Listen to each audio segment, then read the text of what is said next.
What is good, all of our listeners and viewers? Welcome back to another episode of Games and Groceries. My name is Adam. And I'm Liz. And man, I think I pulled my hamstring. We're here with episode 144, where we're going to be talking about should you be buying games physically or digitally, but with our special guest, Toofur. But first, we've got some segments for you. Yes, we do.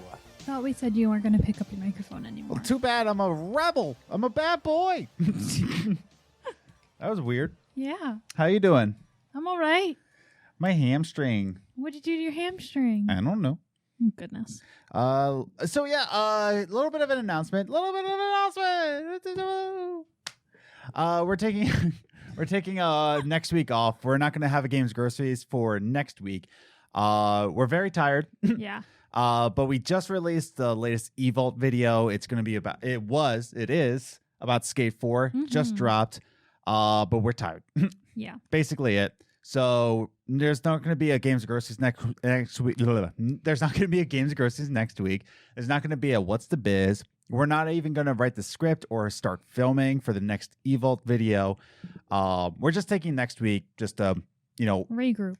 Pretty much regroup and kind of resize what we want to do with eVault. We already talked about it in What's the Biz, but we're going to reformat it to more of like coffee games. If you're a fan of this channel, the coffee games, it was good. Yeah. So, yeah, we're going to see what we can do with that. But, Liz, how else you doing? I'm all right. Cool. I left work early today. You did. Yeah. That's... bleh. Yeah, it wasn't for good reasons. Yeah. But yeah, we're here now. But we're here now. So why don't we get the show started? Yeah. But I just wanted to let you know, no episode next week. Just letting you know. Yeah. But, before we get the show started, we want to remind everybody, we're on social media. We're on Twitter at Gaming Groceries, or you can follow us individually. I'm at Ace the Grocer. And I'm at Journey First. Or you can follow us on Instagram, Games and Groceries, all one where we can see some pictures I'll put up whenever I feel like. Maybe in the next week, I'll take a little break and I'll share some more images. But you can also answer some questions I'll ask about on the show. Wow, be part of the conversation. You can check us out on Twitter, Instagram, Facebook, and I will share a question about the particular subject that we're going to be sharing on the very topic of the show. Cool. And you can give your answers and we'll read them on the show. Join the Discord, the Games Groceries Discord. The link is down below. We got Toofur on there. We got Commander Nikki. We got we got Andrew Orsi. We got Game Simp. We got that Mike Fury action. Check it out. Join the Discord. Have a good time. Hang out with us over there. And if you haven't just yet, if you watch this on YouTube, subscribe and hit that notification bell so that you know when all these episodes come out. That's cool. Nice. Mwah, kiss. And also leave us a review of where you listen to your podcasts. So with all that said and done, it's time to go into our first segment. Movie Minutes. Moving into the segment that we talk about the movies that we watched in past week, whether we on Netflix, Hulu, or HBO Max, and we like to give you a recommendation or not a recommendation. Here on the Games Groceries podcast, we have a 5-point rating scale about movies. We started avoid at all costs, pass, enjoyable, solid, and perfect for us. So this week's movie is actually found on HBO Max. It's a day one release. It's found in theaters or HBO Max. We saw it on HBO Max. We're not going to theaters just yet. It's a little movie called Godzilla vs. Kong. Hooray! So with our 5-point scale, Lizzie, what did you give it? And we'll explain why. I gave it a solid. Solid! I gave it a solid because I don't really know why exactly. I enjoyed it. It was a good movie. And something, because I was going to give it an enjoyable. Yes. But then something that you pointed out was that, because I said, I'm like, it really stinks because we've only seen one other movie in this series. We don't really, we're not fans of the series that we watched all of them.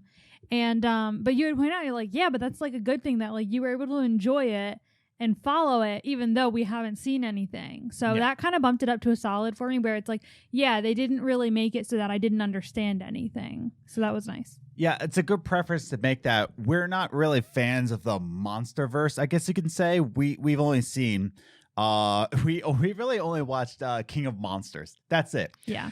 So I also gave it solid for that reason, is that you don't really need to be a fan of the series to really get this. So you probably do get a lot more enjoyment if you were a fan. Yeah.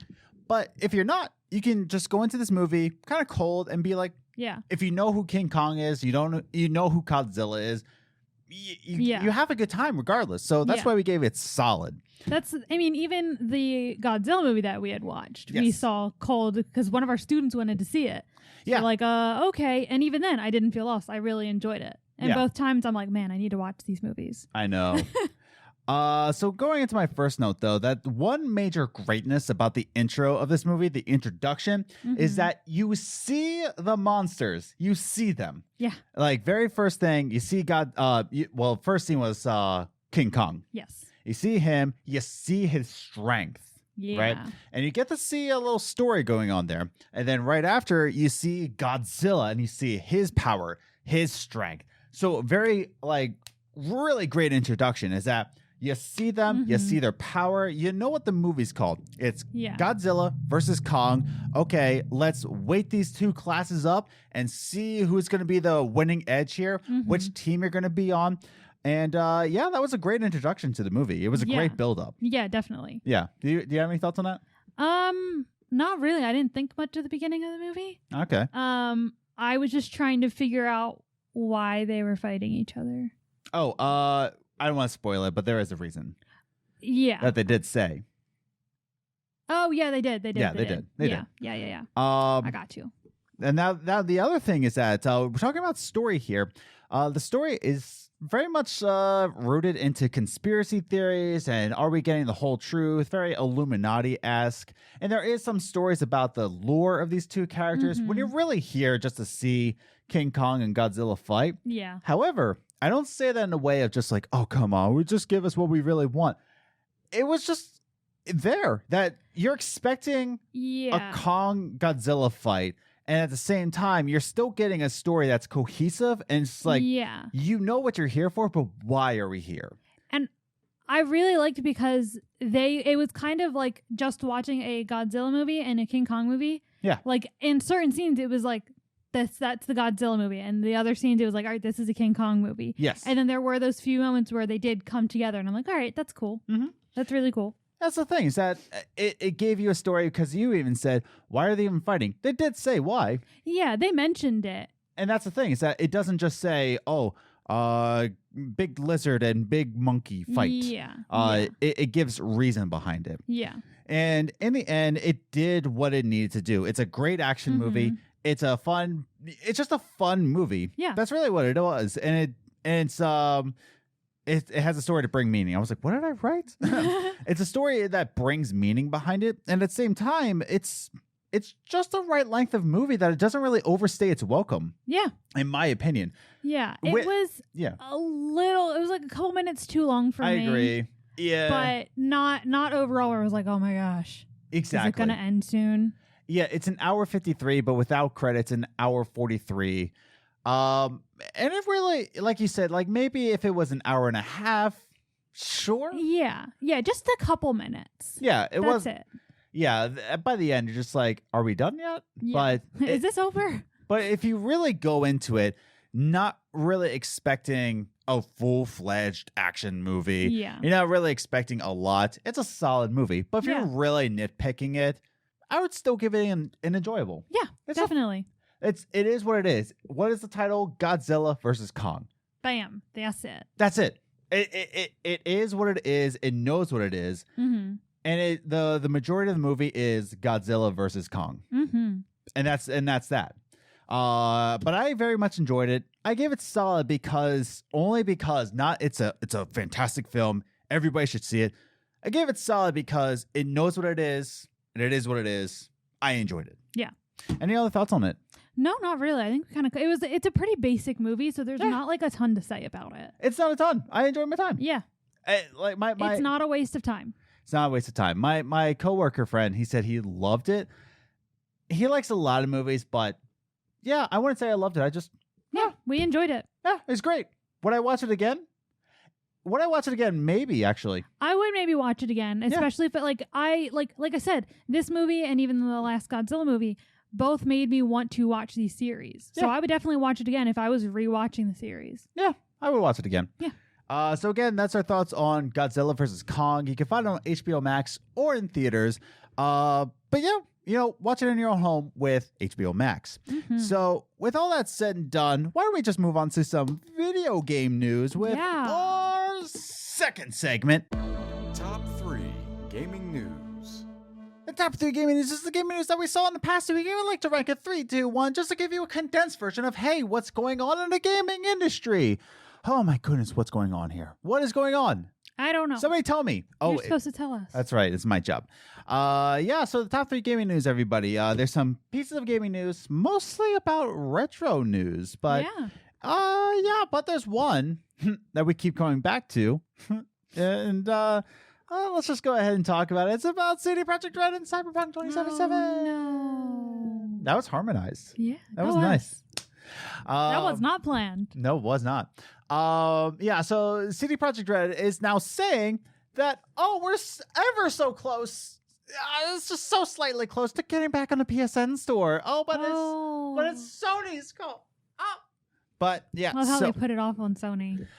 Yeah, I know. So if you don't know the news, if you haven't seen our show before, or if you haven't watched the gaming industry in the past few months, CD Projekt Red put out Cyberpunk 2077. Cyberpunk 2077 was a disaster of a launch. For some reason, worse than Anthem, because it was taken off the PSN store. It was taken off PlayStation Network. You could not buy it digitally on PlayStation. I believe for Xbox for a little bit. I'm not sure. Yeah, I don't know. But I know for a fact for the PSN. Yeah. It's still not on there. Yeah. When I say worse than Anthem is that Anthem I thought was a much more disastrous launch in my opinion, but PlayStation thought differently, took it off, said it was not playable at all. And since then, the game has had various different patches. One of the patches being breaking the game even more, introducing more bugs. Yeah. So that was great. And now they've done a real big overhaul here. And this is where this quote comes in, where CD Projekt Red representative says, I forget which one. Whatever. Here's the quote. However, this is after him saying, by the way, like, we put in all these patches. It's so cool now. He says, however, the final decision, you have to understand, belongs to Sony. We do believe we're closer than further, but of course, the final call is theirs. So let's wait and see. It's just like that quote right there. Seriously, it can't, I know, PlayStation can sometimes be an easy way of saying, it is their call because they're picky. But at the same time, no, you put out a broken game that breaks itself. It's so dumb. Why would they want that on their console? No. It's such a weird, messed up quote by them saying we've done our part. Come on, Sony. Don't you recognize it? They're just passing the blame, and it's just sad. It really is just come on, Anchor Podcast, who does our podcast. Oh, come on. We put in so much work. We get so many different guests. It's really Anchor's call to put us on the featured list, which it is. But to put out a statement like that, like I did earlier, these podcasts. But to put out a statement like that, to really call somebody out because they're not putting you on their store, that it's such a weird baby-like move. It is, and it's for such big companies. You saying that about Anchor, one, we're a small podcast, and you said it as a joke. I really did. I said it as a joke. And you made it funny. It became a thing. But for them, it's you're a big company, you're a professional, a big professional game. Yeah. And you're talking about Sony. Yeah. Don't need to explain that one. Yeah. And you're just but it's their fault. Exactly. It's on them. So what? It's weird. It's a dumb quote, but we'll see what happens. I don't know of anybody who's really enjoying this game. Yeah. Still, but who knows? I really hope that this game actually does get fixed, but a lot of people don't have a lot of hope. But what do you think? Leave your thoughts in the comments down below. I want to hear from you. Are you enjoying Cyberpunk 2077? If you are, good for you. Good for you. Honestly, you good got for you. you got your money's worth. Yeah. Awesome. No. I haven't seen the money being worth it yet. So that that's the number 3 gaming news. But let's move on to number 2, which is about Xbox. Ooh. Wow, we're doing great. We are doing great. So Xbox is actually giving retro games a new platform and a new chance, unlike our friends over at PlayStation. Why? So there is a lot of hate because that's going to be the whole topic of our discussion. PlayStation has actually, this is kind of a side story here. PlayStation actually shut down. That's a nice picture, isn't it? I'm just looking at the different games. Oh, yeah. But yeah, so PlayStation actually shut down PS3, PS Vita, and PSP stores, all the digital stores, and they're gone now. A lot of the developers for Vita games were not told about this. They were blindsided, and they said, yeah, we're shutting the stores down. Bye-bye. Yeah. So all these different games, they were kind of disappearing. Yeah. In fact, on the second episode of Strange Cats, which is coming out a couple days from now, if not today or tomorrow or Wednesday, it's coming out soon. One of these days. One of these days. Strange Cats 2, we discussed that Life is Strange on the PS3 was digital only. Huh. So with the PS3 stores shutting down, there goes Life is Strange for the PS3. That's Bye-bye. unfortunate. Yeah, it just goes. And Nintendo took away Mario 3D All-Stars and Mario 35. Mm-hmm. So all of these gaming history things are just disappearing from digital storefronts. Yeah. Xbox, on the other hand, took a different route. And this is the number 2 gaming story. Yeah. Phil Spencer put out and Xbox put out saying that old retro games are actually getting a new light in cloud gaming. Mm-hmm. So on xCloud, streaming on your phone, you're going to get all these different older games. And you see the games right here, too. We see Elder Scrolls Morrowind, Cameo, Gears of War series, Jetpack, Banjo-Kazooie, Viva Pinata, and all these different things are actually going to be more accessible due to xCloud. Mm-hmm. So I'm going to read this quote right here that says, official Xbox Twitter said this and actually took a jab. As time goes on, it becomes more important than ever to ensure gaming icons and classics are preserved for new and old players alike. Whether your first time playing Morrowind is from 2002 on your Xbox or 2021 on your phone, we're excited to share these experiences with you. So it says, like, as time goes on, Mm-hmm. a lot of people are interpreting that to be a jab at PlayStation and Nintendo. Yeah. Saying, like, this is more important than ever. Yeah. To actually put, game preservation on the forefront here. Yeah. So this is great. It's still a digital front, so Mm-hmm. it's kind of weird to say that we're preserving games in a digital front. However, Mm-hmm. the same quote goes that they are pointing out that the only other way is to get old consoles, plug them into an old TV, Yeah. get the actual physical game, and put it in. Whereas this.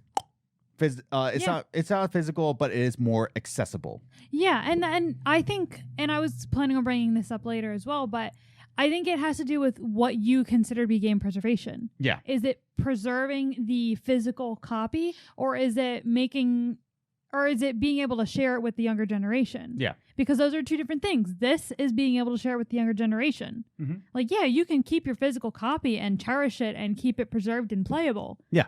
But I don't know. It just depends on how you think about it, and I think this is a great way to do it.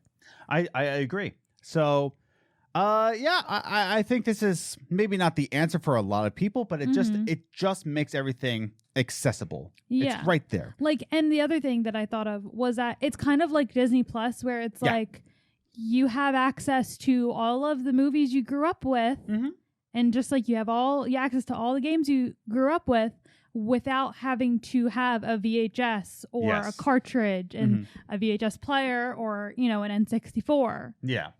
Things like that. So go to the new Xbox. You're doing great things.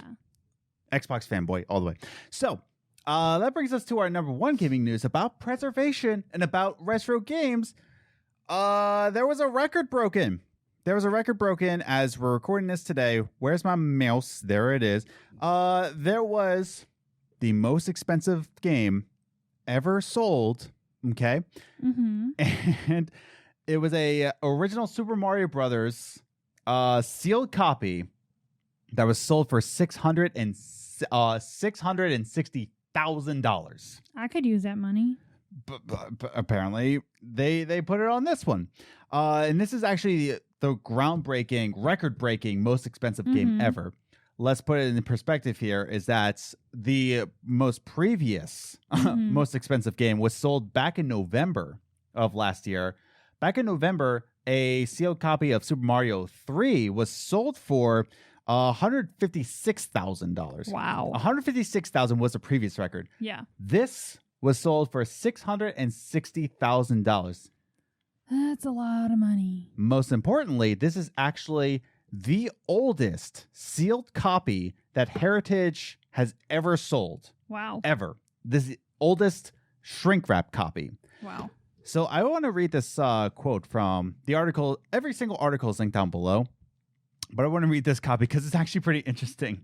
Saying, the seller of this sealed copy, who asked to remain anonymous publicly, told Heritage that the game was purchased as a Christmas gift in 1985 before sitting untouched at the bottom of a desk drawer for 35 years before being discovered. It stayed at the bottom of my office desk this whole time since the day I bought it, the seller told Heritage. I never thought anything about it. Wow. So the other interesting point is that Heritage has pointed out that games like this that are this type, shrink wrapped with the hang hook, right, are now in the single digits in all of America. Oh, I bet. In the world, actually. I bet. So this is a rare find, and it was just sitting in a desk drawer. And it was just because he never got around to playing it. It was a mistake. It wasn't like someone bought it and was like, this is going to be worth money one day, like we all did with our Beanie Babies. Yep. He was just like, oh, I forgot I had that. Yeah. He forgot he had it, got it estimated for how much it was worth, and it was a 9.4 on the scale of preservation. It got an A+. Yeah, it had the hang tab. Yeah, it had everything. The code, everything. It was shrink wrapped. So it was an unsealed, untouched copy of the original Super Mario Brothers for the NES, and it sold for $660,000. Just smothered the old record. Yeah. So it really goes into game preservation in terms of physical copy, because this is a part of gaming history that we get to see the sealed copy. You know, whether you agree with it or not, it's someone bought it. So it's worth something to them. It's worth something to them. If you had that kind of money, bet you would do the same thing. So it is what it is. Would I? Okay, maybe not. But I think I would buy a sealed copy of Jet Set Radio Future. That's just me. But why? Well, because I love that game. Okay. But that's the thing. What are your thoughts on this? I don't really. I can never imagine spending that much money on a video game, especially one that you're certainly never going to play. Oh, no. That's just going to stay there. But that's just my idea with collectibles. I don't collect things. Yeah, we're not really collectors, which is what we're going to talk about with Toofur. But yeah, it's just really interesting. And it goes into gaming history now. Yeah. Now, this is why it's the #1 gaming news, because this is a video game record. This is a video game history record that the most expensive game is now a sealed copy of Super Mario Brothers for the NES, sold for $660,000. Yeah. That is the value of video games. It is not worthless. And look in your desk drawers. Maybe there's something of value in there.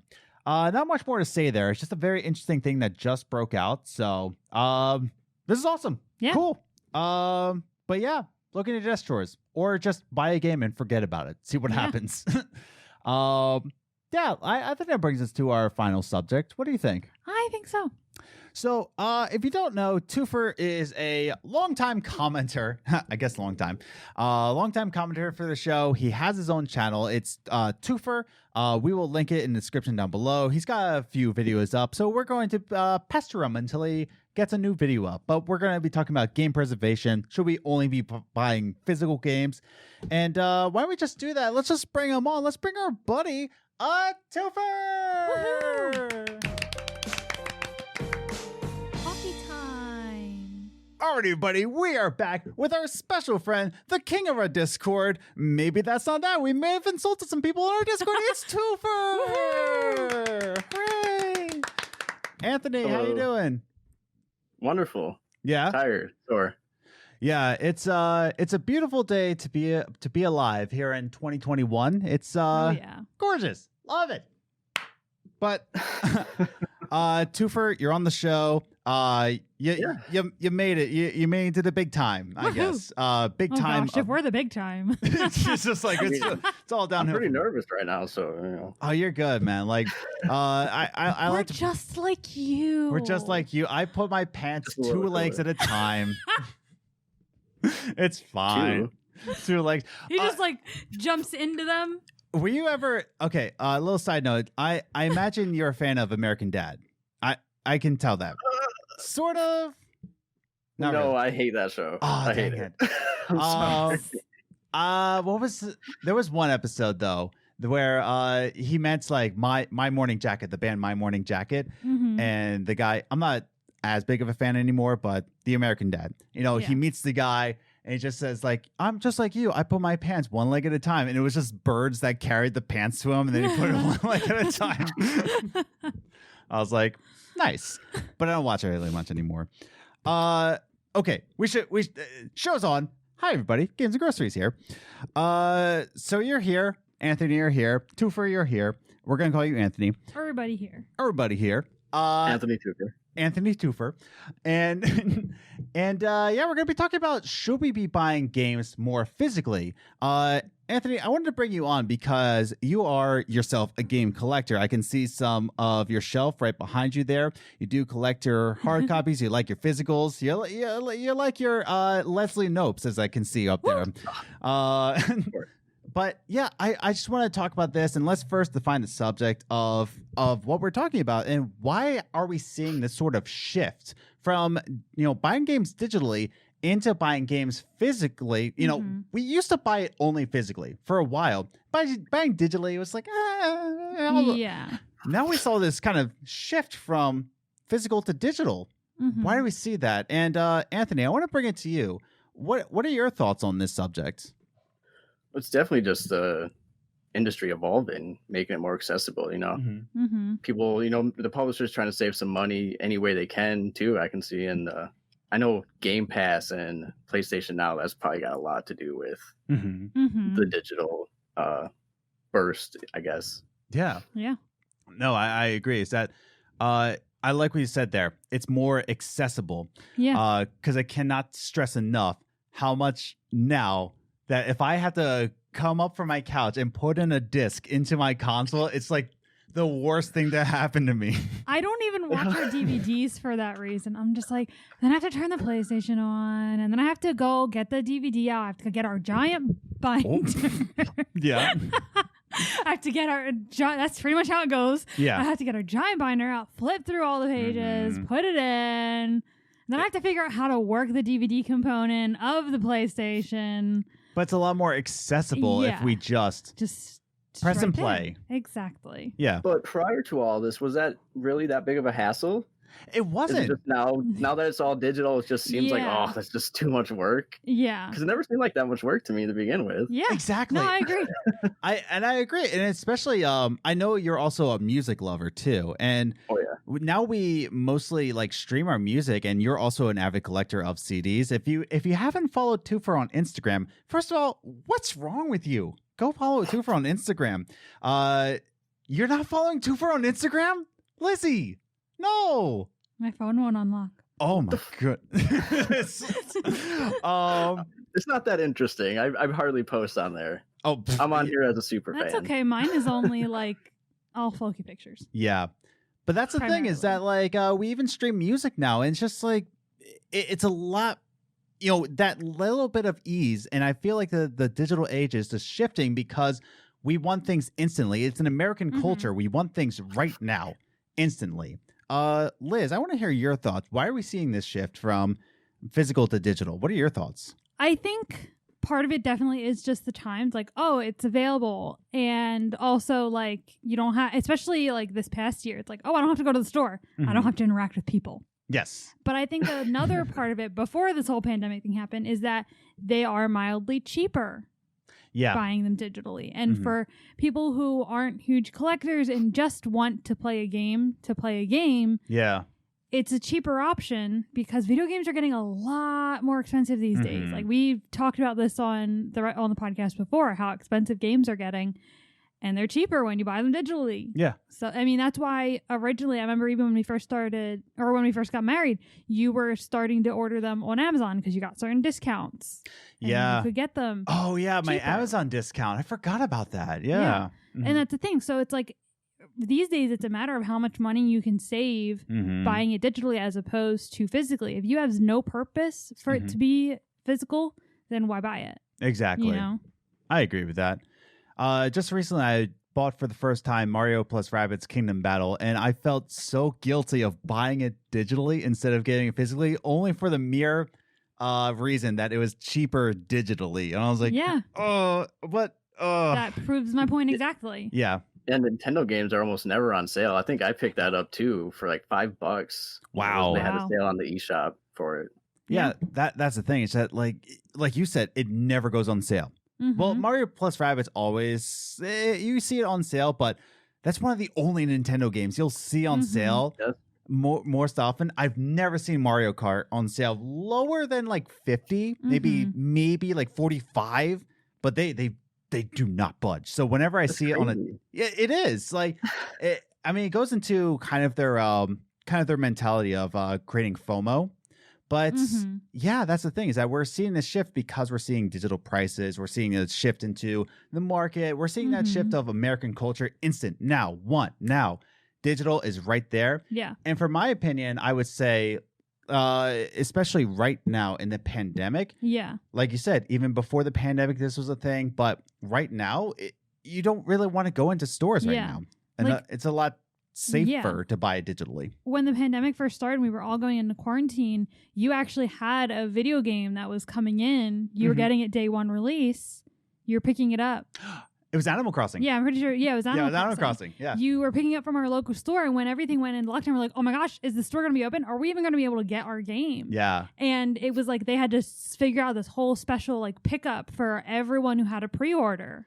Yeah. And so that's where like this whole like buying digitally is a lot safer during this time because you don't have to worry about the store potentially having to close because someone in the store spread COVID around it and now they need to close everything. Exactly. You know what I mean? It's a weird time, and I think that's why digital became a lot more safer and a lot more comfortable for people to just buy digital. Yeah. And if it wasn't already shifted at that point, I think this time period right now really kind of shifted into that. Now, I want to talk about another different shift here. Okay. I think the reason why I picked this subject also is because we did see another shift that kind of clicked in people's mind that digital isn't always safe. Game preservation. Just recently, the PS3, Vita, the PSP stores shut down. Yeah. We talked about that.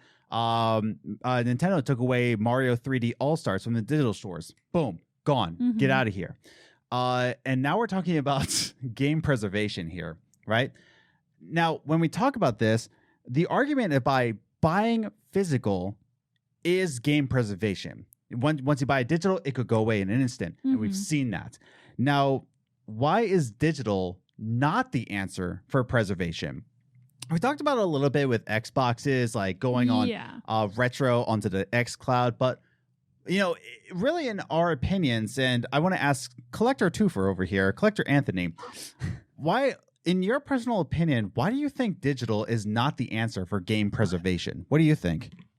Well, you're relying on a greedy corporation pretty much to hold the future of the game. Like if you're waiting for Mario Kart 64 to come to the Switch Online program, kind of like they got the NES and the SNES games on there. Yes. I think they're going to add like 64 and GameCube games eventually. But if they don't ever do that, the only way to play Mario 64 is to buy a cart and a Nintendo 64. Yeah. And it's more like, do you want to wait however long and, kind of hope for them to do something like that? Yeah. And I don't think like they're not going to release every single game that you want to play. Mhm. Yeah. And that's the thing. Even if you look on the NES and SNES, there's like a handful of games that you really want to play, but most of them, and I know we're talking about game preservation, we're talking about all retro games matter, but let's face it now, most of the games are kind of trash. They're just kind of like, just to fill in the spots here, and then little tiny gems in underneath. And like you said, even if they put in the N64 and GameCube ones, who knows? But yeah.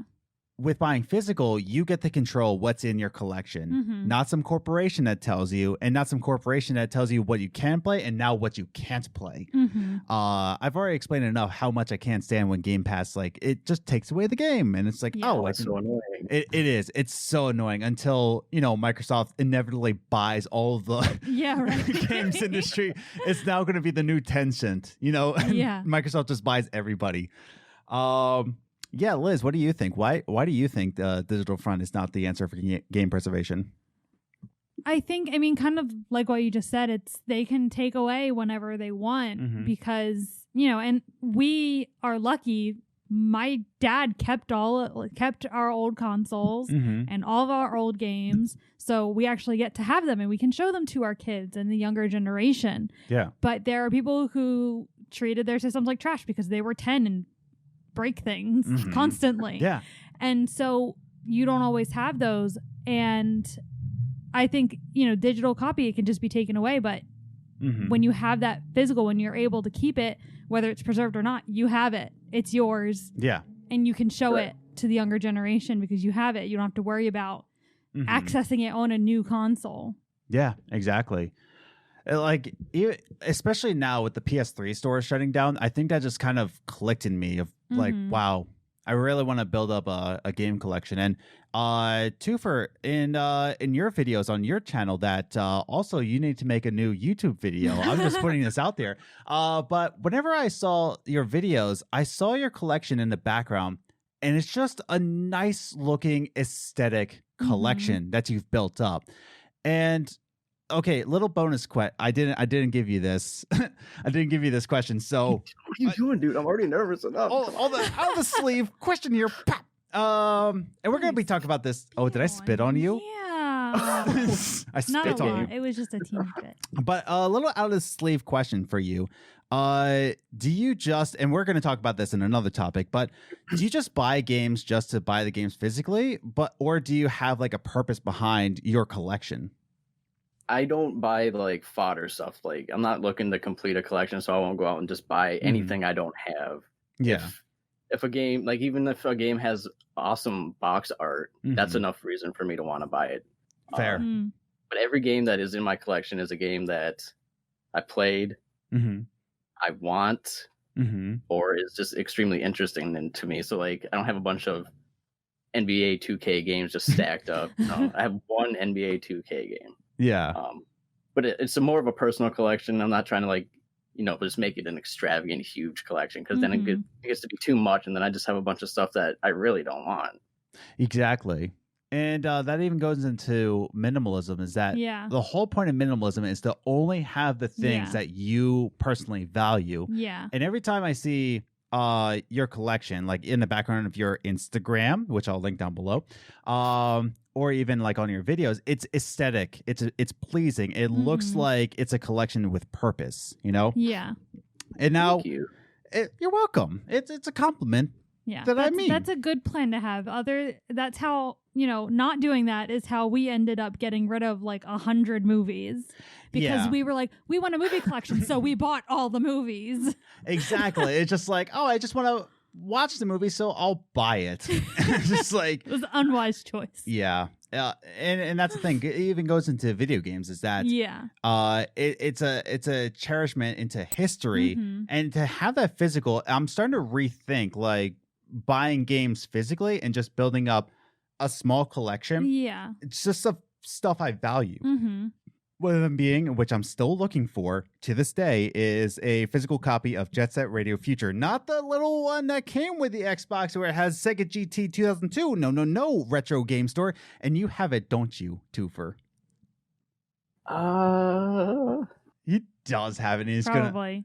I'm not going to show you. It's just like you know, they want to make you jealous. That's an excellent game, though, dude. It's so fun. It's the game that got me into, like, really got me into video games. Like that, like, of course I played it as a kid, but then like it was Jet Set Radio Future, and I was like, oh, I like video games. And it's just like also girls, sure, why not? Yeah, fine, but also Jet Set Radio Future.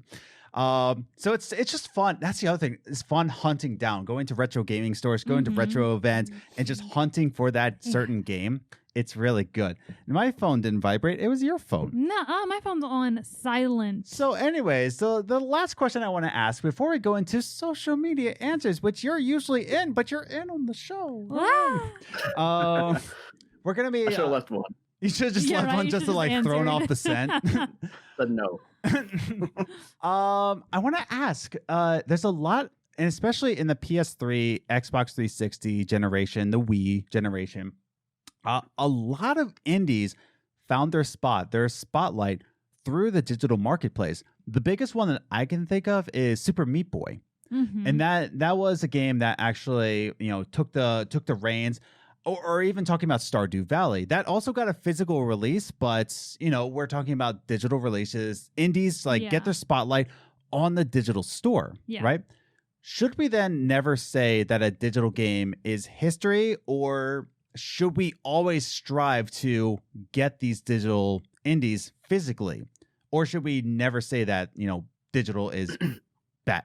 Okay, rephrase. Should we always say that digital is bad? Toofur, if you know what I'm saying, what do you think? You just gave me like a headache, dude. I know. No, absolutely not. Digital is awesome, especially for small indie development teams that can't really afford publishing, you know? And even with Game Pass, I know Game Pass works a lot with indies, and they make a lot of money just off of, you know, allowing their game to be on Game Pass. But they're also, if you know about limited run games, they're always releasing like small indie games, and that's just another way to preserve, you know, physical copies. And I absolutely love limited run games. I don't have a lot from there because they're a little pricey, because normally I already own the indie games. I don't want to get a physical copy too, but some games I do end up doing that for. Yeah, we had them on the show earlier in our, but it's so tough. Really? Yeah, I want to get them back on, but like the tough thing is, and I respect them for this. Oh yeah, is that they only do like podcast interviews during their work hours. We also work during work hours, so it would have to be like perfect scheduling and. Yeah, and that's the thing. It's just not how our lives are right now. But they're great people. They're so fun. And you can tell their passion. Speaking about limited run games, is that they're super passionate about the games that they work with, and that they want to work with the developers. They want to work with the people, and just not just put out a clunky product, but actually memorialize it and to make it that, which is what we're talking about. Digital isn't bad, but you know, let's take the time to memorialize it with games with game companies like Limited Run Games. And there's another one. Super Rare Games does this too. Oh yeah. They're not as, you know, prominent because they're super rare. Oh goodness. Liz, what do you think? I absolutely think digital games can be history, like you said, Super Meat Boy. Yes. Like that's part of it, and I think it stinks that they are only digital, because that falls on the console to be like, yeah, you can be on this, like. It can be taken away at any time. And that's the unfortunate part, is that it can be part of history, but you might not be able to play it in the future. Yeah. Because it's just not going to be available. So that's like the unfortunate part, that it's still part of history, but it can't be preserved. Exactly. It is part of history. It is something that we need to like work on. But like what you said too, for a lot of these indies don't have the money for publishing, don't have the money to mass produce their games, and especially if you're going to put it on the Switch, you're looking for the dog, aren't you? He's laying on the floor under his blanket. Oh my goodness. Sorry, I'm like there's a loose Floki somewhere. And that's the thing, is that with the Switch cartridge, there's a Switch price. You know, that cartridge costs more money than a disc. And, you know, we shouldn't be faulting indie developers for not being memorialized in physical copies, but we should be rewarding companies by supporting people like limited run games are super rare, you know? And I think a lot of indie developers do end up getting memorialized if their sales are enough. A lot of publishers will reach out to them. So it's just weird where you do want to memorialize it, but guess what? Somebody's got to pay the price and publish it and make it memorialized. It's a weird thing where you're just saying that, like, you don't want to buy digital, but sometimes digital is the only option before it gets physical. You know, which is not good dating advice. You know, you gotta go digital before you go physical. You know, what does that mean? How are you saying this? Because I feel like the way you're saying it is not a good way. Well, you know, sometimes social media answers. Hooray! I thoroughly escaped from this trap, and we're here with social media answers. So I got a couple here. So if you want to follow us on Instagram, Facebook, Twitter, or even join our Discord, Toofur's on there. It's a good time. Hooray! Yay! So we have social media answers, and I asked you all on social media, do you find it important to buy games physically? And I asked on Instagram, and I got one answer on Instagram. The rest of them are on Discord. So we got one answer from Play Your Way Podcast, who just said, yes, yes, yes. And I said, any specific reason? And Play Your Way Podcast has a couple different reasons, 8 to be exact. So he says, physical collections, which also allows for visual enjoyment even after the game is beat, which is what we talked about earlier. Able to lend a game to a friend, vice versa, instead of an entire console. Pre-owned physical games are a great way to buy games on a budget. Very true. Ability to trade in physical games for credit or cash. Not a good reason. Don't sell your games. Buy it. Experience, memories, going out to a store and purchasing a new game. Once you buy it, you own it. No worry of a digital storefront to be shut down with the risk of losing your digital game. Number 7 being backwards compatibility with a bunch of exclamation points. And finally, don't have to worry about having internet to access the digital store or downloading a game. There's a lot of good answers there. Toofur, what do you think about them? Any ones that kind of stick out to you? I definitely ain't lending any of my games to my buddies. I can say that. You ain't getting them back. If you lend them out, you ain't getting them back. Like, I still have a copy of especially the older retro games. No one's getting those. Maybe like a 360 game or an Xbox One, you know. But I agree with a lot of what he said. But backwards compatibility now, what they're doing is you can get it digitally. You don't necessarily need it physically. So I think that's pretty awesome. Yeah, and that goes into especially prices, you know. Oh yeah. Like one, for example, Xbox is doing a lot of backwards compatibility, and it's it's going cheaper to buy it digitally, especially for like a collector's thing, or even going off of this. Try your best. If we're going to go back to the Switch Online store, try your best to get an NES version of the very first Zelda game just to play on your NES. Just go ahead, try that. But you can get it digitally, backwards compatible, I guess you can say. Yeah. Or even a less expensive. Go on Star Wars Knights of the Old Republic for the Xbox. You know, that's a little bit more in your price range, or you can get it for $10 on the digital store. Yeah. And that goes into backwards compatibility. Any other things that go on to your head? Like, I like how you said lending to your friends, like certain games. Just like, do people still do that? Yeah, Toofur, do you still do that? Well, I don't really have any friends to lend my games on. That's fair. Once you get past the age of 22. No, I would never do that. I never did that as a kid growing up or nothing, because I just cherished it way too much to like. I just kids are kids, and I knew that from when I was a kid, that kids are kids, and it's gonna come back broken. Although that is a lie. I did let a friend borrow Pokemon Yellow. And I told him not to erase my save, and he gave it back to me a week later, and he had started a new save, and it was traumatizing, dude. I still think about it. I think I was 10 years old, and I still think about it. Oh my god. And actually, The Legend of Zelda on the NES is surprisingly affordable. Is it? Yeah, if you want just like the cartridge, it's probably like $20. Really? It's not too bad. Yeah. I would have thought it was like way more expensive than that. That's crazy. Something to think about. Anyways, so another out of the sleeve question for you, Toofur. If you got one off the top of your head, in your collection, what would you say is the game that you most personally value? And not the that is most worth the most, but oh my, there it is. Pokemon Soul Silver version. Yes, this is just like it's the best Pokemon game. Gen 2 is my absolute favorite, and when Heck they yes. remade that, it was just it was beautiful. I loved it. That was a simple answer right there. And that's the thing. If you have a game that you value, you know it. You know off the top of your head. You don't really have to think about it. So I respect that. Yeah. Holy crap.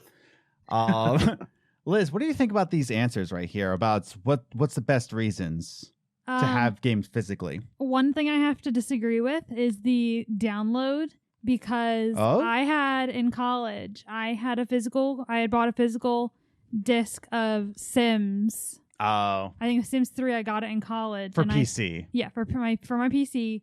And our school's internet was not strong enough to download it. And I had to drive to the church parking lot and take Wi-Fi from the church. Yeah. that we went to. And so I sat in the church parking lot and I downloaded Sims on my laptop because our school internet wasn't enough to do it. So I did need internet access to download that game even back in like 2013.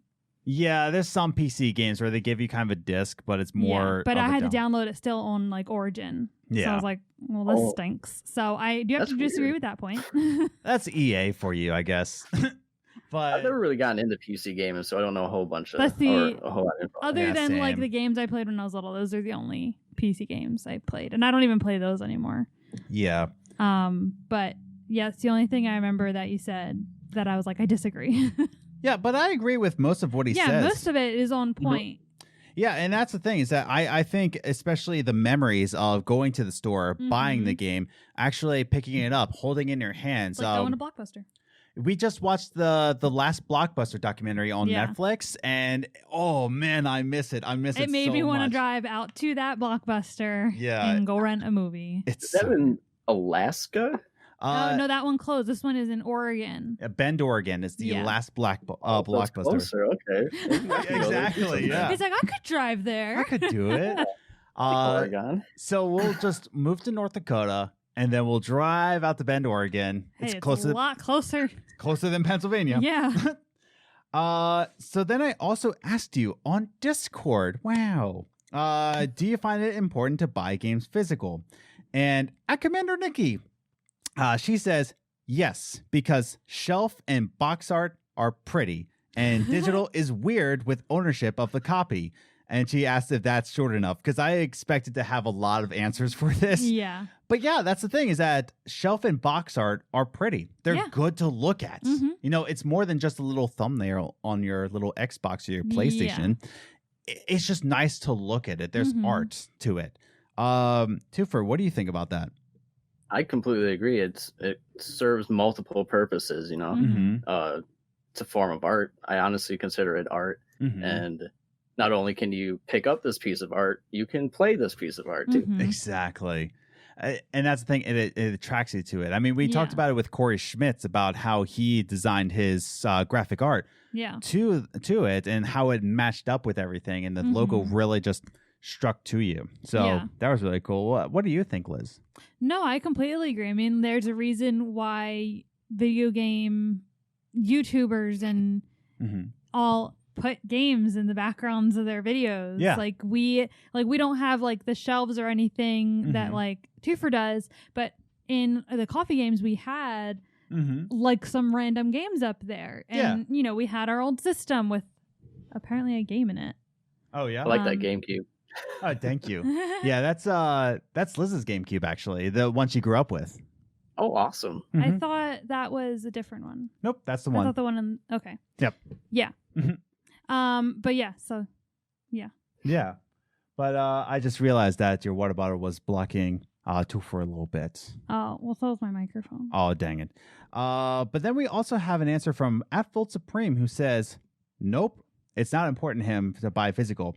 I understand collectors, but that's not me. Mm-hmm. If I can buy a game and some cash to creators and then play it, I don't need a box or a round disc. Mm-hmm. And that's the thing, is that sometimes it's not as important to you. Yeah. So long as you're kind of supporting the developer, you just give the developer some cash and they get it to you. It's fine, you know. And he does a lot of music work for indie developers. Yeah. So, you know, he's understandably more digital than physical. He just wants to get money to the developers, but that's not for him. So, Toofur, what do you think about that? Yeah, if he's not into collecting physical stuff, I completely understand it. It takes up space. It's kind of cumbersome. Yeah. I think my memory serves me right. He's got kids. I think he's got 2 kids. Okay. Yeah. Yeah, I don't know what I'd do if I had a little rugrat running around my house grabbing my games, man. I don't know. I think I'd like to think I could embrace it a little bit, but it would have to be maybe like under my supervision type of thing. Yeah. I totally get that. There's some value behind that, and kiddos like to break things. So do dogs. So do dogs. Because yeah. Floki really enjoyed some of Adam's Tom Cruise DVD boxes. He did, specifically my Tom Cruise collection, and they were on the bottom shelf on the floor, and they were easy access. Yeah. How do you treat Tom Cruise like that, man? I don't know. Well, Floki thought he was delicious. Yeah, exactly. Oh, that's see, like father, like son. He's at my feet. Okay. He got closer. Yeah, it's a good thing I loved him at the time. You still love him. I guess so. He's your baby. Then we have a longer answer from Absolute Prodigy, who has to say, as a person who collects physical Pokemon games, yes, 100% yes. Steam is all digital, but when you buy a game from Steam, it isn't that you own the game. You own the license to play the game. Key word there. Meaning that if at any point in time things can be removed or they can be deemed that you shouldn't have the license to play the game. When companies do this, it's false ownership. Back to Pokemon. I don't want to be in a position where I lose the means to get my games. Like Sony shutting down PS3, PSP, and Vita servers, I have my hard copies. Or Nintendo pulling a Fire Emblem game that was never released in any form in the US off of the eStore. I forgot about that. Yeah. And Nintendo actually took off a Fire Emblem just like that. Physical copies prevent this. Digital is the future, but companies have more control over ones who want to get more than before. Digital is the future, but companies have more control over who gets what and when more than before. Oh, on that last point, digital also means that no one else backed up that digital game for archival. It could also mean that it will never see the light of day ever again. Those are some great points. And he talks about Steam and the licenses to game. And Toofur, you said that you don't really do PC games, but I think it's the same thing with the Xbox and PlayStation stores, that you really just own the license for the digital game. Does that ever freak you out at all, or do you not really care most of the time? Yeah, I'm not a huge fan of that. I can't wrap my head around I'm paying for something, but I can't actually own it when I can buy it physically and still own it. I just don't understand it. But like as far as Game Pass and stuff like that, I completely understand that. And he was saying he collects Pokemon games, and I know you can like get emulators for any Pokemon game that exists, but it's just not the same, you know, like holding a Game Boy in your hand and playing a real physical copy of Pokemon, right? You know, it just doesn't beat that. And that's the thing. I know Absolute Prodigy is a big fan of emulation, and that's the thing. It's just like, yeah, you can technically emulate it, but I like what you said, Toofur. It's just like, or Anthony, whatever your surname is, Toofur Anthony. But I do like the feeling of just you know, actually holding it, and actually that's why I can't wait for the Infinity Kickstarter that we talked about on the show before. I want to play that game on my Game Boy. I want that Game Boy cartridge slotted in because I have a Game Boy SP, so it still counts. We still have your Game Boy? Well, the Game Boy SP, yeah. Yeah. Oh. Yeah. Okay. I know where it is. It's right over there. But I can't wait for that game too. I cannot wait for that to come out. I know. I keep updating, like I keep looking at the website to see when the Kickstarter is coming out, because I will put all the money you want in. to fund it? I will fund it.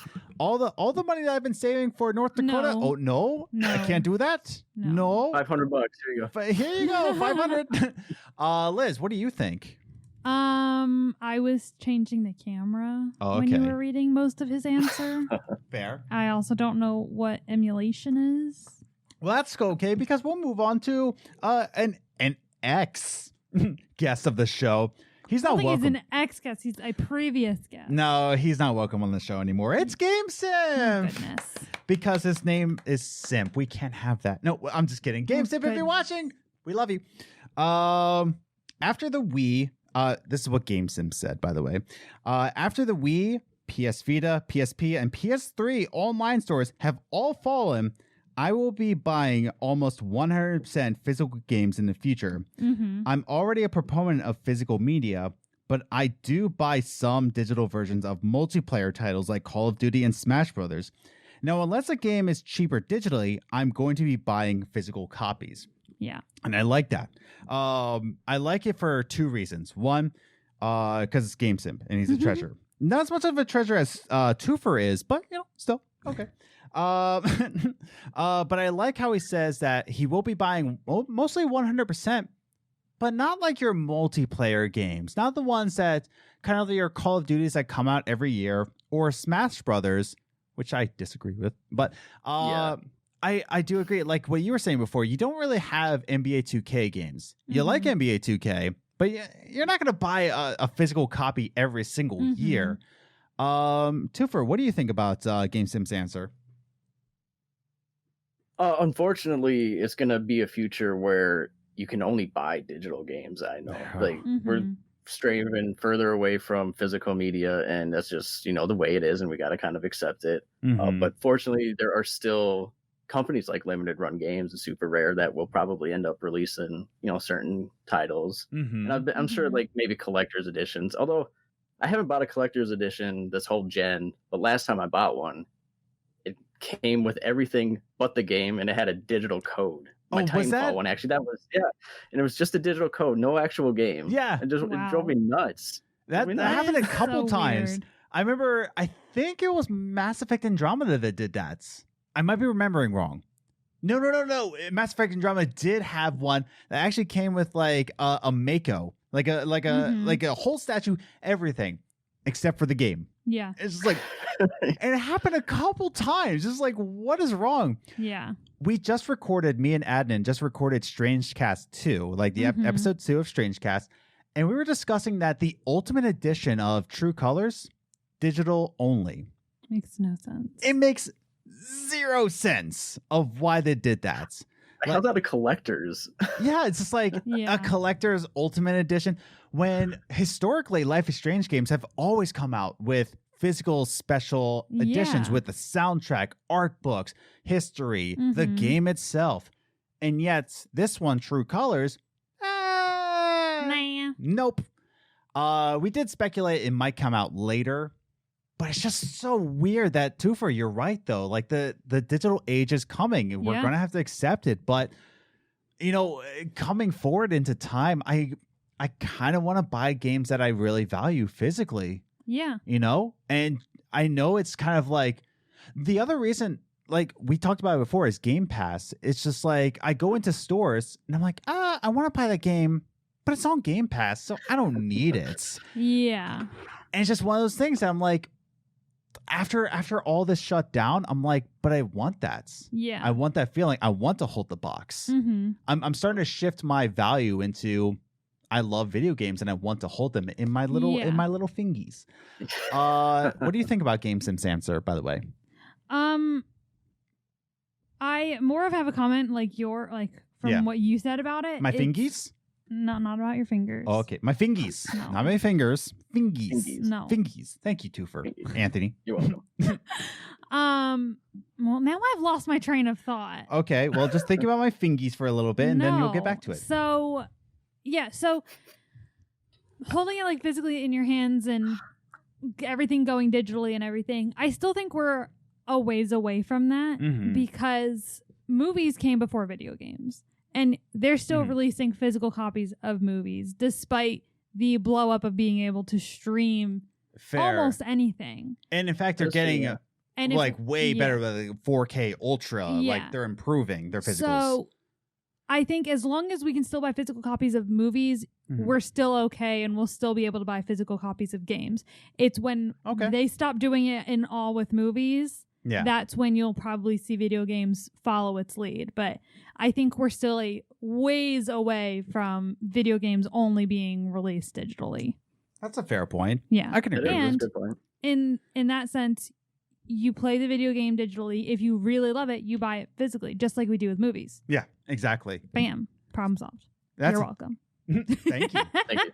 Yeah, I think in terms of like we're moving pretty soon. Like I don't want to accumulate more things physically, but at the same time, we're always in our just press play, hooray! Which I reached out to him to be on an episode, and he never answered back. So I was very upset, and I will never shop there again. Lies. Yeah, I won't shop there either. What was it? Just press play in Lancaster County. Never shop there. No, always shop there. Never mind. Come on the show. They also sell movies And records. And I was just going to say, and records. Yeah. But if you're wanting to buy physical games, you better to do it sooner than later because the prices fluctuate all the time. Yeah. And like That's skyrocket. what I mean. Like I definitely want to go in there now and just be like, that's a game I played, but I kind of want it physically. You know, if I see a good copy of a game, I might just say like, you know what? While I'm here and there's a good retro store around, I might just jump in and just be like, I just want to buy this game specifically because it's physical. Yeah. If I can give you an example, that Soul Silver game right now, I got it for $40 in 2010. Now it's selling online for like $400 to $500. Oh, goodness. Jeez. It's crazy. That's the thing, man. I gotta jump on the wagon, man. But not too much. Not too much. Just a little bit. Go ahead first. Come on. Yeah, head first. You know how I be. I'm sorry, who packs for moves? So last social media answer is coming from One Up Tempo, who is Andrew Orsi. Woohoo! Wow. And he says, yep, absolutely. Echoing a lot of what GameSim had to say. With the online stores going down, me loving to go back and play old games, I want to be able to do so. And there's also just this lovely feeling of having the box for a game in your hands. And I'd like to hold on to that. And he also said, hold on to that in my little fingies. That's what he said. He did not say that. Sure he did. Look, you're not... Little fingies. Little no, fingies. That's not what he said. You're misquoting someone. Little fingy gang. Little fingy games. That's not what he said, though. But yeah, I do agree with Andrew Orsi that we really want games that you can hold physically and build up a collection. I very much admire your collection and your videos. Your couple videos that you should have more videos. But yeah, I do appreciate that the look of a good collection. And I kind of want to jump into a closing thought here, right? When we're talking about decluttering, when we're talking about minimizing, the last couple points I want to make here. And we talked about this a little bit, but let's reiterate on our personal level here. Which games do you get physically? Toofur, I liked your answer, and you can reiterate. I'll give it to you. But you also said that like they're games that you played, they're games that you wanted, they're games that you value. How do you determine that? Like, how do you determine the game that you played, but now you want physically? What do you think? Well, typically I do just end up buying it physically off the get-go. Very rarely, if I buy it digitally first, I'll buy it physically, unless it's like a limited run indie game or something that. But back when I was a kid buying NES games, it was all about the box art and any kind of box art that attracted me to it. You know, I had to get it. So, there's a lot of different reasons. You know, that's probably the main one. Just anything that draws my attention right off the bat. I feel that. Liz, what do you think when we're talking about minimizing and only holding on to things that you truly value? And it doesn't have to be a number, right? Like, oh, you can only have 10 games in your library. Yeah. For you personally, what do you think? What do you think are the games that you would get physically? For me personally, at this point, I think I would only buy retro games physically. Okay. Like, because for me, I it's just I just want to be able to play them. So if I can play a game digitally, I'll play it. I don't know. Yeah. Because I don't know what's going to happen in the future. They could shut it down and I wouldn't have it anymore. So probably Life is Strange. Yeah. Life is Strange, Sims, and then any of the retro games. Yeah, any that of the are on old consoles already. Yeah, like the ultimate editions of Life is Strange. Not even Ultimate Edition. Just the physical copies of Life is Strange. Mostly just games that I want to be able to play in the future. Yeah, fair enough. I might not be able to if I only have it on digital. Yeah, true. I think, the games that I would own physically were the games that I had the most memories with, and just like things that I can just look at the box art and just picture, I had a good time with this because of example A, example B, example C, including my current hunts for Jet Set Radio Future for the Xbox. That I very much enjoy going on this little hunt, and I hope someday I find it in just some obscure place. Like I even went to the back corner of a thrift store. Yeah, in a corner of a thrift store, and I want to have that physical copy of an obscure place. So I have a memory as a child, but I also have the memory of finding it in just like this weird spot. Yeah. It's like, oh yeah, I found this like next to a homeless person's feet. And I just stuck it. Adam, why? Why? I don't know. It's just I stuck it. That's probably the most obscure place you'd find anything. It's just the only game I own physically. And it's like, where'd you get this? Well, I'll tell you. You lost your microphone privileges. Stole it from some poor homeless guy. He thought I was going to give him a dollar, but I reached out and grabbed his Jet Set Radio game and ran away. So yeah, it's just the hunts, and I want games that I can look at, and I can not only look at the box art and make it look pretty, but even if it doesn't have prettiness, I want to look at it and just think about memories that I have with it, and just instantly be like, yeah, I remember that. Yeah. I remember taking off that whole person's feet.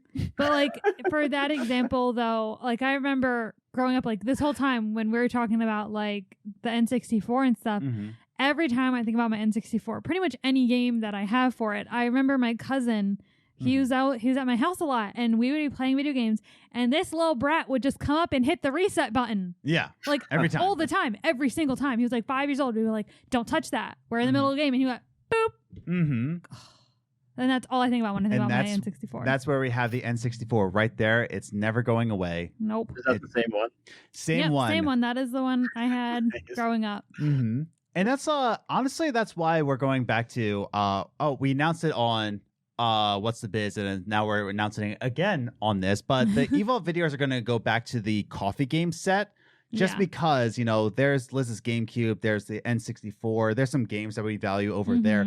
My old 360. Yeah. And it's just like, man. Yeah, that's the thing. It's just like, it doesn't work anymore. That's why it's a display now. Yeah. I fixed that game up. Like, so it's a 2006 model, and 2006 models are very prone to just not last. You fixed it up a lot when you still used it. Yeah. It lasted 13 years. Yeah, you had a while. Yeah, and it just, I kept fixing it. I kept going into it. I changed a lot from it. I Frankenstein that thing, and it kicked the bucket. I was just like, luckily we already had a new console. I mean, you're lucky it lasted 13 years. That's crazy. Yeah, I went through like 7 360s. That's insane. It I got in 2006. Yeah, it lasted 12, 13 years. Yeah. And I still used it, but it kept kicking, but it kicked the bucket. Yeah. But it's still up there. It's displayed. So I want to display my physical things, which brings us to our closing thoughts, I think. So me and Liz will share our closing thoughts on this whole subject. And then Toofur, I want you to have the last words on the show. So Liz, why don't you go first? What are your closing thoughts in terms of, should we only buy physical games? What are your thoughts on closing? As a minimalist, yeah, I say buy physical copies of the games you really enjoy. Yes. If it's a game that you want to be able to play in the future, get a physical copy of it if possible. If it's just something, if you're just interested, don't just buy it because you want to play it. If you can get it digital, play digital first. Yeah. And then if you really love it, then it's worth spending the same amount to Mm-hmm. buy it physical. Yeah, you have to buy it twice basically. Yeah. Unless you have Game Pass or something like that, Mhm. or you rent it or something like that. But only buy it if you really love it and you might want to play it in the future. I If agree. it's just something that you're like, oh, let me see what that is or something like that. If you're just curious about it, play it digital first. Yeah, I agree. I very much agree. I would also say my closing thoughts are when buying a game, physical or digital, right? Like what you were kind of saying about finding games that you love, Mm-hmm. you shouldn't be buying a game out of guilt Yeah. because they're like, oh, but game preservation, oh, the game's history. Mm-hmm. And you're buying the game physically only because of guilt that you're not preserving game Mhm. history. It should really go down to your personal Mhm. love for video games that fits Yeah. into your collection for Yeah. you personally. Mm-hmm. Games are a thing about love and passion and memories and joking with your friends and, people's feet and all that. But really, it should always come down to your love for the game, not the guilt that you're going to have for not buying the game physically. Yeah. Toofer, what are your closing thoughts as we end the show? Should you never buy digital? No, you can buy whatever you want. I'm not gonna judge you, one way or Mhm. another. Mhm. And as far as like what kind of physical games that you should buy, it should just absolutely be something like if you played it as a kid and you never owned it, but you want to buy it now. If it's gonna Mm. spark a memory, it's gonna spark some kind of nostalgic, happy thought. You should absolutely get that because Mhm. anytime you look at that game, it's gonna be nirvana. You're just going to bring you back to your childhood, bring you back to that specific moment. Like whenever I see Tony Hawk Pro Skater 2, I always think of a moment I was playing with my sister and I was beating her in skate and Nice. she was making fun of my friend while we were playing it. And I said, you stop making fun of him or I'm never going to let you play my Tony Hawk Pro Skater 2 game again. And that's just a memory I'll never forget. As long as I have Tony Hawk Pro Skater 2 in my collection, and I appreciate that more than I can even explain. Mm-hmm. Man, that is the most perfect closing thought I've ever. I'm not even just saying that. That's probably a really good closing Yeah. thought right there, man. It's a good way to end it. So let's just end the show there. But before we do, we got to give out the red carpet for Anthony Toofer. Here it is, red carpet time. Toofer, where can we find you?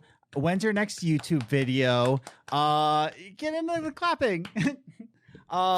Where can we find you? How can we follow you? Your YouTube channel, anything you want us to follow, go.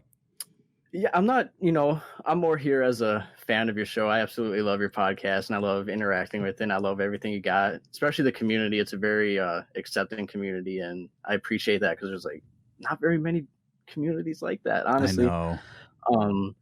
So, I mean, I have an Instagram, but it's not like, it's not personal, but it's also not something that I'm trying to make a living off. I just post. If you like emo, screamo, music, that kind of thing, I'm always posting music, memes, and my personal CD collection. And I'll post games that I have occasionally. And I do have a YouTube channel that I started, but I only have like 3 videos up. I kind of gave up on that. If you want to check out my YouTube, it's Toofur on YouTube. And my Instagram is Toofur the Emo Gamer, if you're interested. And I will put links to that in the description down below. I definitely think you should be following him because he's more of a social media man than I am. And I like you actually post like what's a better album, this album or this album. You got post discussions. You have an old man dancing to emo music. You got a lot of different things going for you. You're a meme lord on the Discord. So join the Discord. Toofer's on there. He's got the best memes on the Discord. So go check that out. But yeah, definitely follow Toofer on all those platforms. So yeah, Anthony, thanks again, man. Thanks for coming on the show. Thank you, Liz. Yeah. Oh, anytime. Someone Man. talks to me. Someone does talk to you. Yeah. Woohoo! I'm a super fan. I love you guys. I mean, it's an honor, man. Like I said, I like having people on the show just to discuss things, just to have fun with video games. Video games just bring people together, man. But But yeah, we'll end the show here. And as we said in the beginning, no show next week. Yeah. Me and Liz are going to be sleeping. I guess. We're on point today. Yeah. I'm going to be entering a lot more in the Discord, even though I'm on break. Now it gives me more time to actually. It gives you more brain space. It's like, oh yeah, Discord. Going to be, discussing more on there. So yeah. Go check that out on the Discord. I'll be on there a lot more often. But with all that said and done, we'll see you in 2 weeks. Yeah, sure. Why not? Pretty much. Yeah, 2 weeks. But be sure to follow us on social media, Twitter @Gaming Groceries, Instagram Games and Groceries, all one word. Facebook, I guess. Sure, why not? Check us out on Discord. Subscribe to the channel if you haven't, so you know when all these come out. And check out our new video on eVault. It's about Skate 4. It's so okay. It's all right. I haven't watched it yet. I cannot wait to watch it. How dare you? But that's okay. Yeah, no, we definitely like the way this one turned out. We definitely are excited for it. So until next time, check out that video. Check out Toofur, and we'll see you in the next one. Bye.